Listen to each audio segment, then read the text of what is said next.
Sorry about that. I hit the wrong button and I lost what I was doing. So we'll just start over, and this video will include me reading rule number 4, 5, and 6. The last video had me reading the questions and rules number 1 through 3. Rules of the Roman Republic. Rule number 4. Many government positions existed within the Roman Republic to ensure the government ran smoothly. For example, while senators served as judges on large matters within local communities and regions, that responsibility would fall to praetors. An entire department was devoted to the administration of public games. Much like modern-day parks and recreation department, aediles ensured the population was entertained. Initially, aediles were in charge of organizing public festivals and games to ensure people were enjoying themselves. Over time, the position grew to monitor the quality of public markets and even to ensure the city had a large enough grain supply to ward off a disaster. Quaestorians served in many different roles under the Roman Republic. At first, the position was created to monitor the treasury. They ensured that Rome had an adequate goat supply and taxation was being followed. Eventually, the position turned into a type of detective that investigated murders in the empire. Rule number 5. Slaves were bought and sold at markets everywhere throughout the Republic. Unlike recent history, though, slavery in Rome was not a racial matter.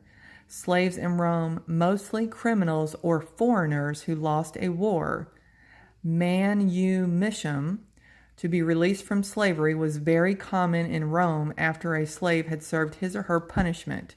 In hard times, it was not uncommon for a father to sell his children into slavery to pay a debt. So you guys had a question earlier about slavery and how it was different than what we think about. So after they paid their debt, they were released, and then sometimes in order to pay their debt, a father would sell their child into slavery. So it's a good thing we don't do that anymore. There were virtually no laws that protected how slaves were treated. If slaves disobeyed their masters, they could be whipped, branded with a hot iron, or even killed. Oftentimes, punishment would happen in public to serve an example to other slaves who thought of disobeying. However, since slaves were expensive, owners did not often do this. All right, rule number 6, the last rule.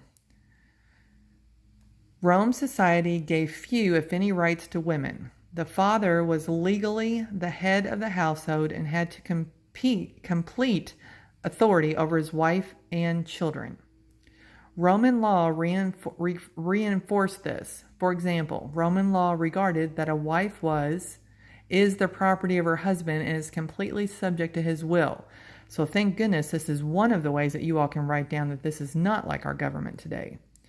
Roman law also supported a wife being punished in any way the husband deemed appropriate. For example, he could have killed her or sold her as a slave.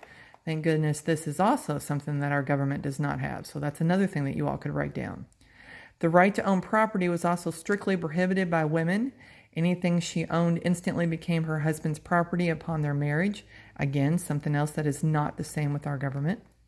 Children had few rights as well. A father could sell off a child to pay a debt. If a child did something that disrespected his family, the child could also be removed from a household at any age.